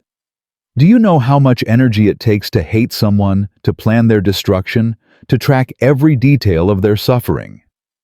She shook her head. "I don't have that energy anymore. I have a daughter to raise and a foundation to run and a park to build. Marcus Hayes doesn't deserve any more of my attention."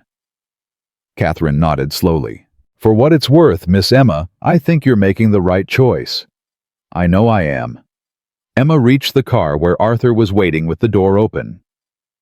The right choice isn't always the satisfying choice, but it's the one that lets you sleep at night. 6 months later, on Christmas Eve, Emma stood at a podium in the center of New Dawn Park. The transformation was remarkable. Where Marcus's mansion had once loomed with its Georgian columns and air of entitlement, now there was life. Children raced across the playground, their laughter echoing in the cold December air. Parents sat on benches, watching, talking, being present. The meditation garden offered quiet corners for reflection. The reading pavilion, already stocked with thousands of donated books, welcomed anyone who wanted to sit and dream. Aurora, now 1 year old and walking with the determined wobble of someone who refused to fall, clung to Emma's hand and stared at the crowd with wide eyes. "1 year ago," Emma said into the microphone, her voice carrying across the assembled press supporters and foundation staff. "I stood on this exact spot in a snowstorm. I was 8 months pregnant. I was wearing a thrift store dress. And I had just been thrown out of my home by a man who told me I was worthless." The crowd was silent.